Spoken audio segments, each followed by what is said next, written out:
자, 왜 13장에서 23장까지 한 번에 보냐면 이 이전에 1장에서 12장의 내용은 한마디로 요약하면 이스라엘의 심판이에요.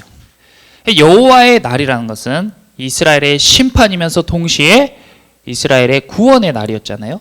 그런데 이제 이 13장부터 23장까지는 어떤 내용이 나오냐면 바벨론을 시작으로 해서 이스라엘에 있는 주변의 나라들, 이 당시에는 온 세계예요. 온 세계의 나라들이 어떻게 되는가에 관한 이야기들입니다.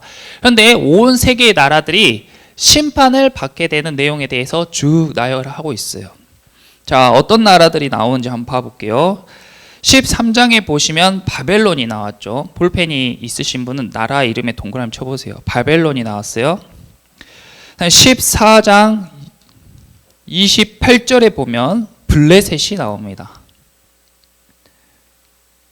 제 위치를 한번 봐볼게요. 이거. 예. 여기가 바벨론이고 여기가 이스라엘의 왼편이 블레셋이에요. 그리고 15장에 보면 모압이 나옵니다. 이스라엘의 오른편에 있는 모압. 그 다음에 17장에서 18장에 보면 시리아와, 자, 여기가 시리아예요. 이스라엘 위쪽 시리아. 그 다음에 이스라엘의 남쪽의 큰 나라 에티오피아, 구스라고도 나옵니다. 성경에서 구스, 에티오피아. 그리고 그 왼편에 이집트. 19장에서 20장까지 애굽. 성경에는 애굽이라고 나오는데 이집트에 관한 이야기입니다. 그리고 그 뒤로 이제 해변 광야가 나오고 두마가 나오고 환상의 골짜기가 나와요. 그리고 그 사이에 아라비아가 나오는데 여기 큰 아라비아 사막 땅이 아라비아입니다. 그리고 마지막으로 23장에 보시면 두로가 나오는데 여기, 자, 이스라엘 위쪽에 여기가 두로예요. 위치들을 한번 보세요. 자, 이렇게 여러 나라들이 나왔단 말이에요. 근데 그 중에 뭐 환상의 골짜기라든지 해변 광야 이런 나라는 어딘지 정확히 알 수 없지만 아무튼 이스라엘의 주변 나라들을 이야기하고 있다. 그리고 이 당시 이 시대에 이스라엘 사람들이 보기에는 지금 저기에 나와 있는 나라들이 전 세계예요. 전 세계. 그래서 열방이라고 하면 온 세계를 뜻하는 이야기입니다. 왜 지금 여기 이사야가 바벨론부터 시작해서 여러 나라들의 심판을 쭉 이야기하고 있는가? 그 이유가 무엇인가? 그 이유는 하나님께서 열방을 다 심판하신다. 그것을 이야기하기 위함인데 그것이 갖는 의미가 무엇이냐면 하나님은 이스라엘의 하나님일 뿐만 아니라 온 세계의 하나님이시다. 이걸 지금 설명하고 싶은 거예요. 우리가 느끼기엔 그게 너무나도 당연한 개념 같지만 이 당시에는 각 나라마다 섬기는 신들이 있었어요. 그래서 우리가 전에 아하스 왕이 아수르에 찾아갔다가 거기에 엄청난 제단과 거기에서 섬기는 신을 보고 마음을 뺏겨가지고 그 이스라엘 제사장에게 당장 이것을 다 베껴라 해서 이스라엘에 돌아와서 그 아수르의 제단과 아수르의 신을 섬긴 이야기를 우리가 봤잖아요. 근데 아수르뿐만 아니라 애굽에도 신들이 있고 또 모압에도 신이 있고 바벨론에도 신이 있고 다 각각 신을 섬기고 있었어요. 그래서 저 시대에는 너희 나라 신과 우리나라 신이 대결할 텐데 어느 신이 더 강한가 보자 이렇게 생각했단 말이에요.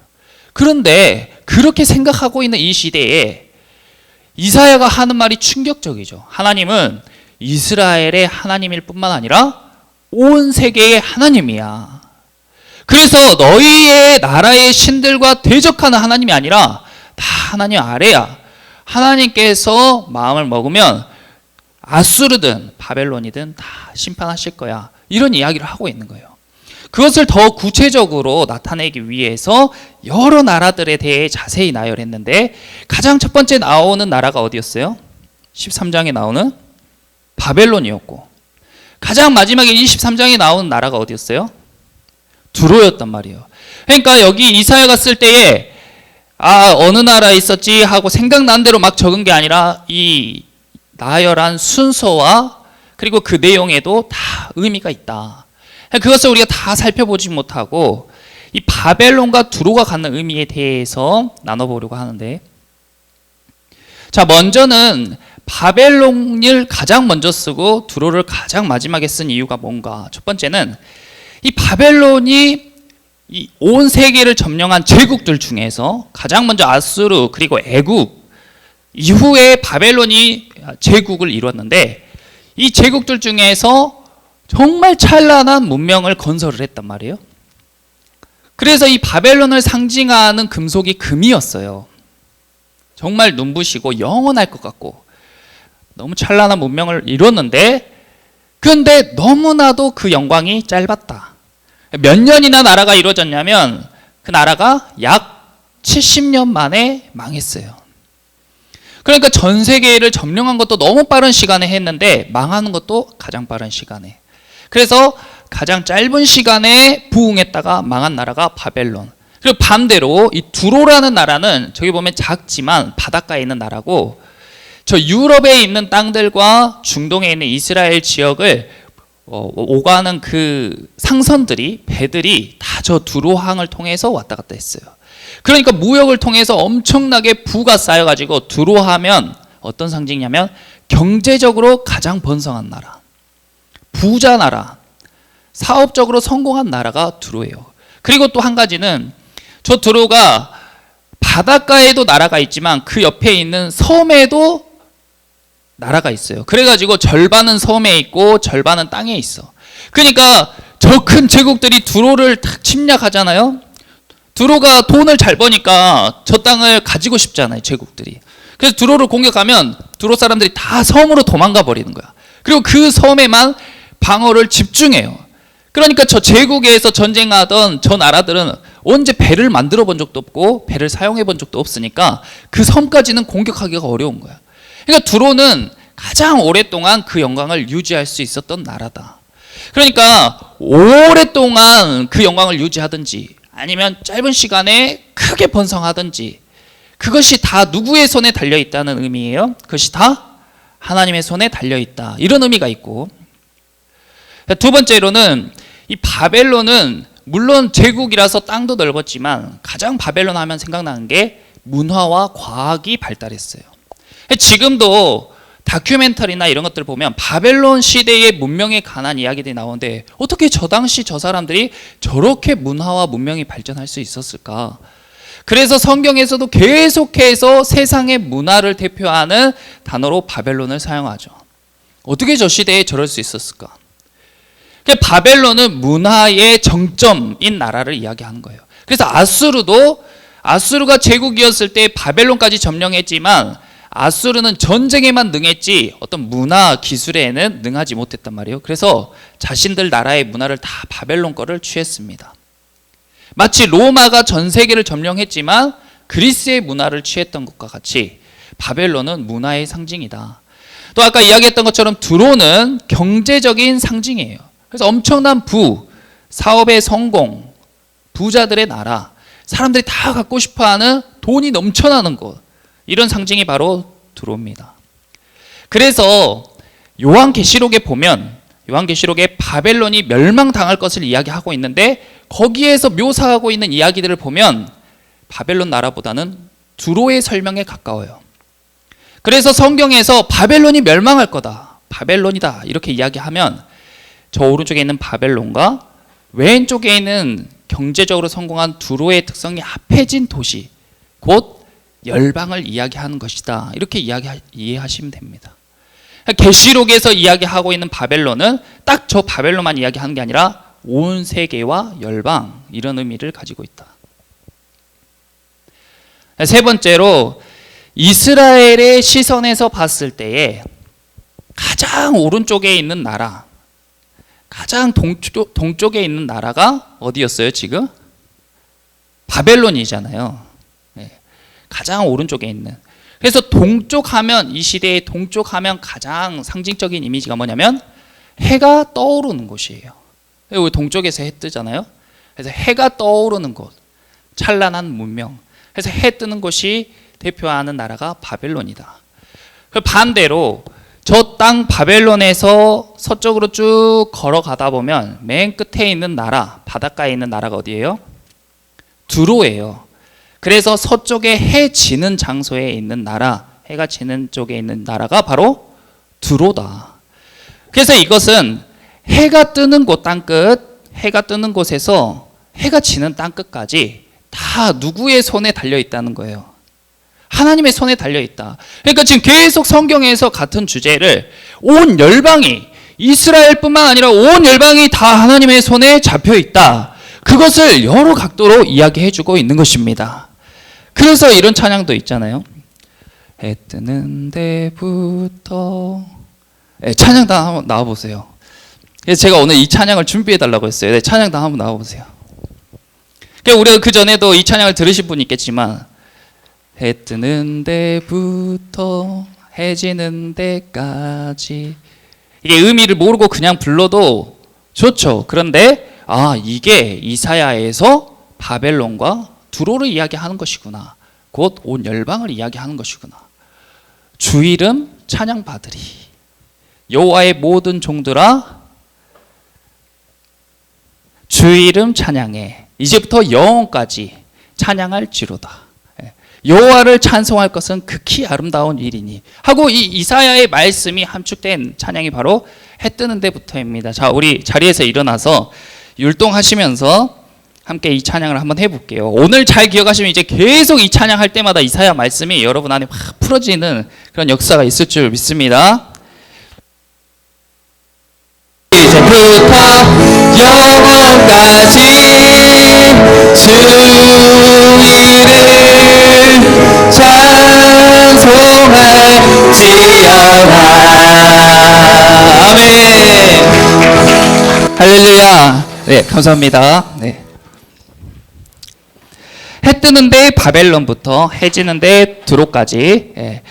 그래서 지금 이 이사야가 지금은 아수르가 커 보이고 아수르가 강해 보이고 또 그 뒤에 바벨론이 강해 보여도 다 하나님의 손에 잡혀 있는 것이고, 열방이 온 세계가 해 뜨는데 바벨론부터 해 지는데 있는 두로까지 다 하나님을 찬양하게 될 것이다 하고 이야기하고 있는 것입니다.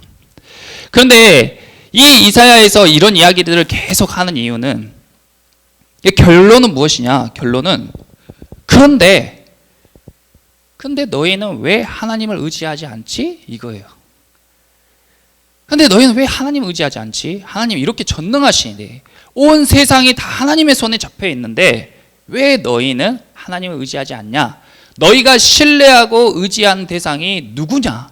그래서 이사야가 아하스 왕이 주변 나라들이 자기를 쳐들어올 것에 마음을 떨고 있을 때, 이사야가 하나님께서 너에게 징조를 보이실 테니까 징조를 구해라 그랬는데, 저는 하나님께 징조를 구하지 않겠습니다 하고 거룩한 척 했어요. 그리고 나서 쪼르르 어디로 갔냐면 아수르로 갔어요. 그리고 아수르를 보고 너무 마음을 뺏겨가지고 거기에 있는 문화와 거기에 있는 방식들을 다 가지고 와서 기존에 있던 하나님을 섬기는 것들을 다 옆으로 치워버리고 아수르의 것들로 다 채웠어. 그래서 아하스는 바로 망했죠. 그래서 이사야는 너희는 왜 하나님을 섬긴다고 해놓고 아하스처럼 하나님은 뒷전이고 왜 세상의 것들로 그렇게 너희 마음을 채우고 너희 삶을 채우고 너희 시간을 채우냐, 이걸 이야기하고 있는 거예요. 여러분께 한번 질문을 해볼게요. 자, 이사야가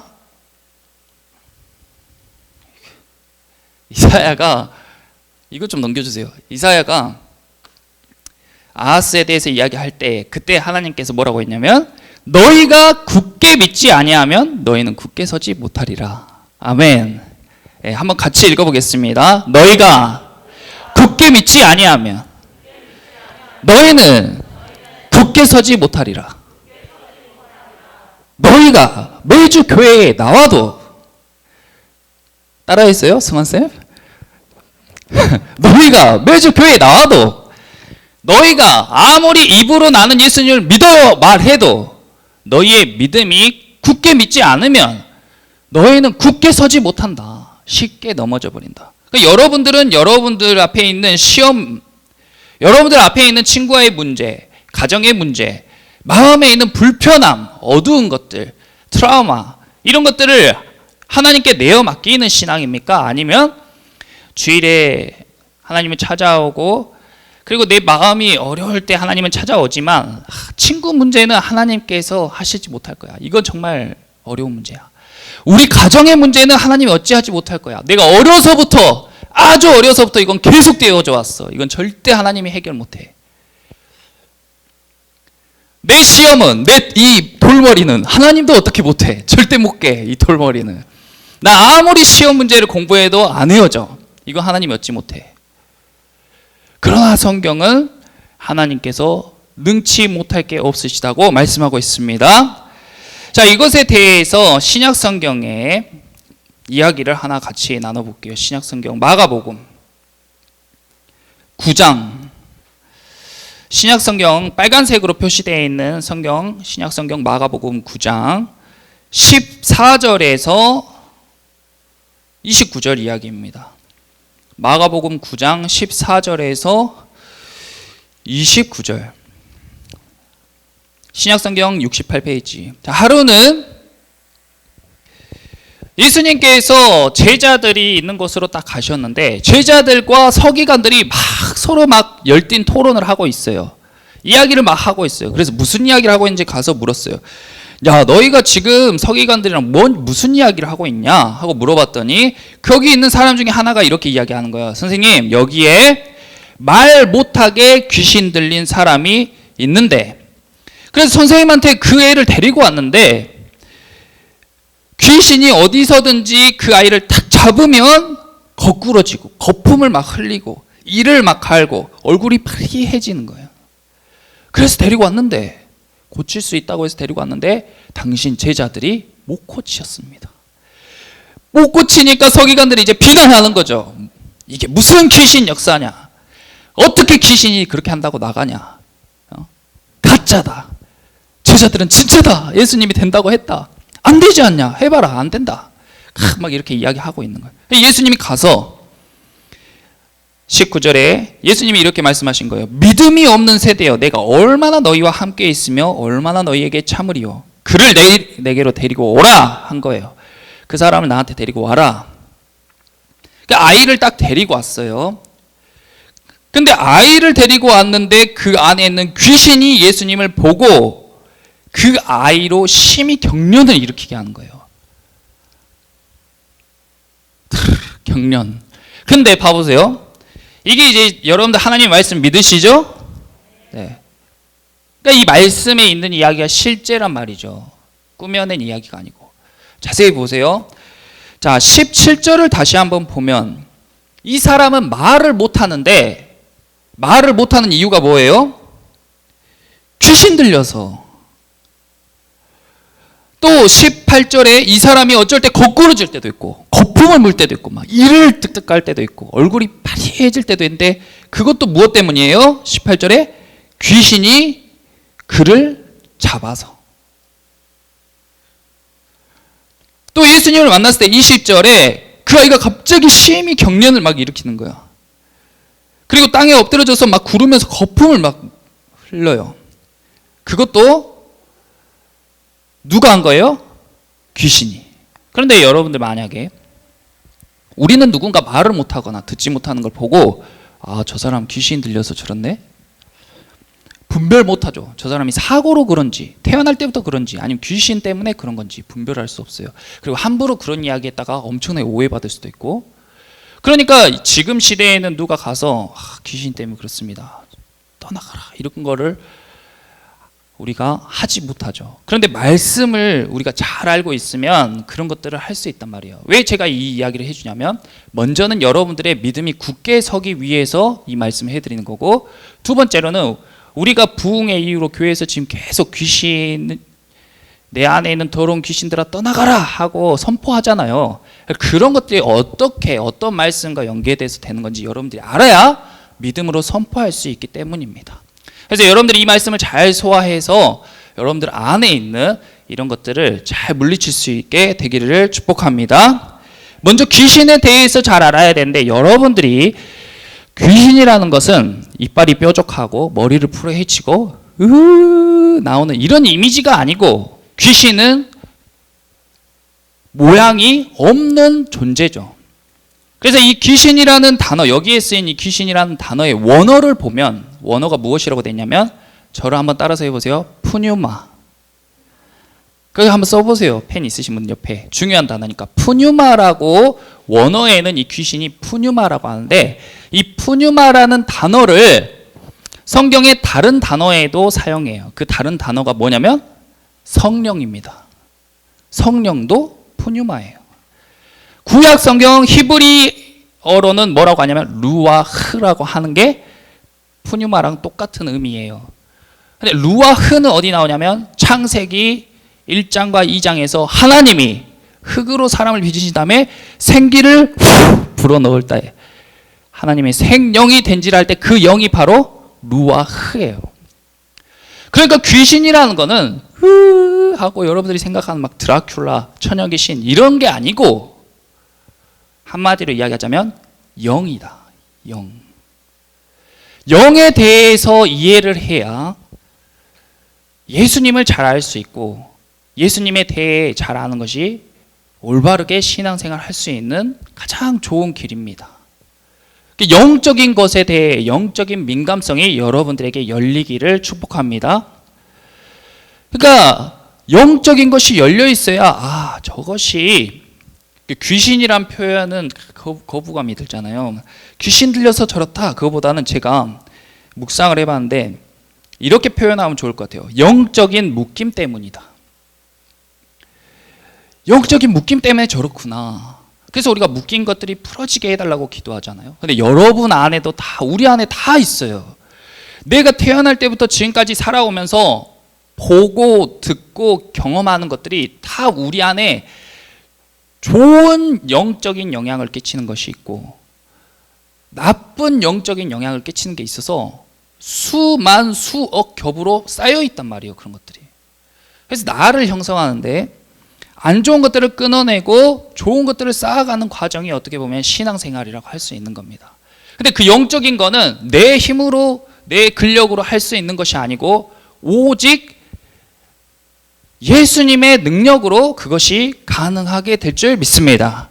그러니까 여러분들이 그 세계를 잘 알고 그 도움을 예수님께 딱 받으면 너무 신나고 그것이 기쁨이 되고 자연스럽게 찬송이 나오게 되는 것이죠. 여기 있는 사람도 어렸을 때부터 귀신 때문에 말을 못하고 고통당하고 있었어요. 멀쩡하다 갑자기 막 거품을 물고 막 쓰러지니 친구가 제대로 있었겠어요? 아니면 사람들이 인정을 받겠어요? 취업이 됐겠어요? 학교에 제대로 다닐 수 있겠어요? 그런 어려움을 당하고 있는 사람이 소문을 듣고 예수님을 찾아왔는데 예수님이 할 수 있다고 하니까 기대하고 찾아왔는데 제자들이 떠나갈지어다 하는데 안 떠나가는 거예요. 그대로예요. 떠나갈지어다. 그래서 옆에 있는 서기관들은 거기에다가 대고 안 되네 안 돼. 이단이네 가짜네. 저런 게 어딨냐 하나님 저런 게 어딨냐 하고 그러니까 제자들이 난감한 상황에 근데 예수님이 나에게 데리고 오라 했어요. 그래서 21절에 예수님이 그 아버지에게 언제부터 이 아이가 그랬냐 하고 물으니까 어릴 때부터 이랬습니다. 그러니까 어릴 때부터 이랬으니까 얘는 원래 그런 줄 알았죠. 근데 귀신이 악한 영이 그를 묶고 있었던 거예요. 그래서 22절에 보면 그 귀신이 그를 말을 못하게 할 뿐만 아니라 죽이려 하고 불과 물에 막 던지고 그러니까 귀신에게 묶이면 심하면 죽을 수도 있는 거예요. 자기가 자기 목숨을 끊을 수도 있단 말이에요. 그런 극단적 선택도 할 수 있다. 그래서 이 아빠가 뭐라고 했냐면 무엇을 하실 수 있거든 우리를 불쌍히 여기사 도와주시옵소서. 예수님 이건 정말 하기 어려운 일이지만 뭐라도 할 수 있으면 뭐 귀신 쫓는 건 기대도 안 해요. 어렸을 때부터 그랬고 용하다는 사람도 다 찾아가 봤는데 아무도 못했습니다. 근데 뭐 경련을 안 일으키게 한다든지 최소한 죽지만 않게 해주세요. 애가 불에 뛰어들고 물에 뛰어드는데 그것만 안 하게라도 좀 해주세요. 이렇게 요청을 하는데 예수님이 거기에 대고 뭐라고 말씀하시냐면 23절에 할 수 있거든이 무슨 말이냐. 할 수 있거든이 무슨 말이냐. 믿는 자에게는 따라서 해주세요. 믿는 자에게는 능히 하지 못할 일이 없느니라.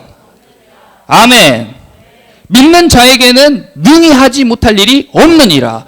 그러면 내가 기도하고 내가 바라고 내가 예수님의 이름으로 구하는데 그것이 이루어지지 않거나 일어나지 않다면 그것은 하나님의 능력이 없어서가 아니고 하나님의 능력이 제한돼서가 아니고 내 믿음이 연약하기 때문이다. 그래서 너희가 굳게 믿지 않으면 굳게 서지 못한다는 거예요. 굳게 믿으시는 여러분 되시기를 축복합니다. 그래서 이 말을 들으니까 24절에 이 아이의 아버지가 막 소망이 생기면서 가슴에 막 불일 듯 하는 거예요. 열정이 생기는 거야. 그래가지고 소리를 팍 지르는 거예요. 내가 믿습니다. 나의 믿음 없는 것을 도와주세요 하고 예수님께 구하는 거예요. 그러니까 그때 예수님께서 25절을 잘 보세요. 25절에 뭐라고 했냐면 예수님께서 무리들이 달려오는 걸 보시면서 그 아이 안에 있는 더러운 귀신을 꾸짖어서 이렇게 말씀하셨어요.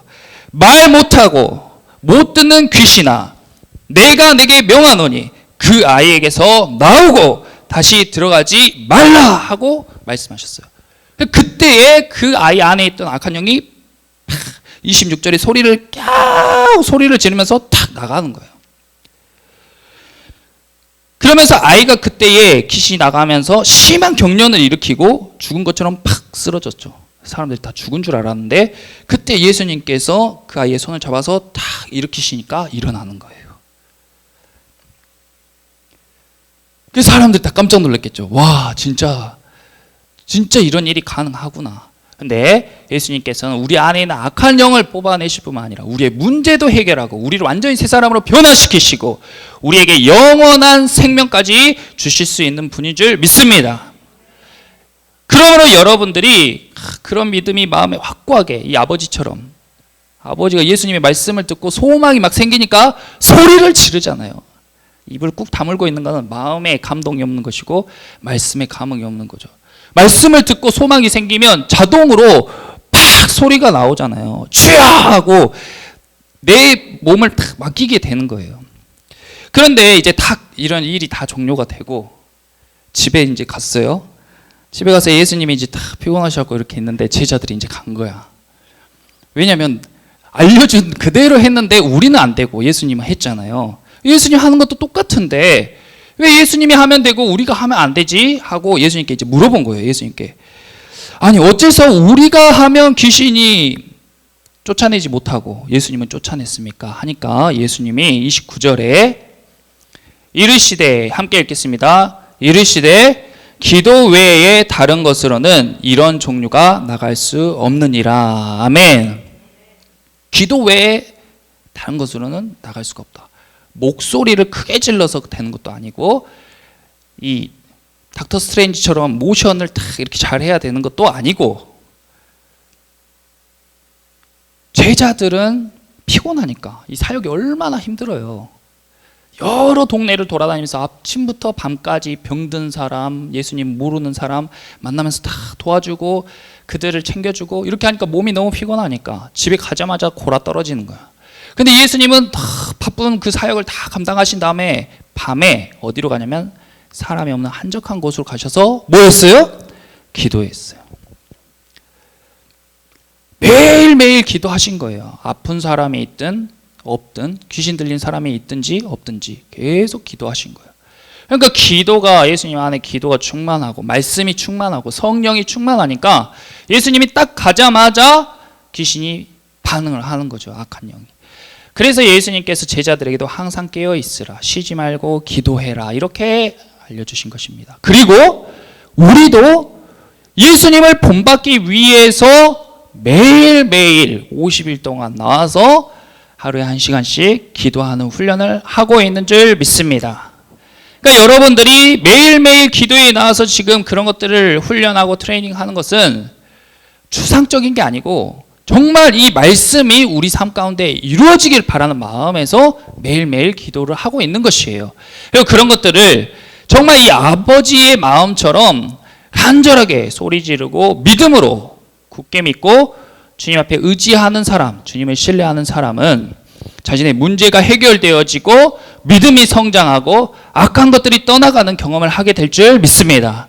여러분들이 그런 경험을 실제로 해야지 신앙생활이 다이내믹해지고 예수님 믿는 믿음이 확 커질 수가 있는 것이에요. 그렇게 되기를 축복합니다. 그래서 이사야서에서도 계속 지금 이스라엘 백성들에게 그런 믿음을 촉구하고 있는 것이고, 신약 성경에도 마찬가지 예수님도 제자들과 그를 따르는 많은 무리들에게 믿음에 대해서 선포하고 있는 것이고, 오늘 이 시간 예배하는 저희들 가운데에서도 항상 믿음으로 성령을 받아서 능력 있는 삶을 살아라 하고 하나님께서 말씀하고 계신 것입니다. 지금 우리가 50일 기도회 때 학생들이 모여서 기도할 때 점점 기도의 불이 붙고 있는데, 지금보다 10배, 100배 더 뜨겁게 기도의 불이 타오르게 될 수 있기를 예수님의 이름으로 축복합니다. 세상의 사람들이 잘나 보이고 잘 나가 보이고 세상 방법이 옳게 보이지만 결국에는 그것들이 다 누구의 손에 붙들려 있다? 하나님의 손에 붙들려 있다. 그러므로 나의 마음을 빼앗기고 나의 생각을 빼앗기는 것들이 있다며 얼른 돌이켜서 그런 것들은 도구로 사용하고 나의 마음의 중심에는 오직 하나님으로 가득 채우게 되기를 예수님의 이름으로 기도합니다. 네, 함께 기도하겠습니다. 우리 찬양하고 기도합시다. 찬양하고.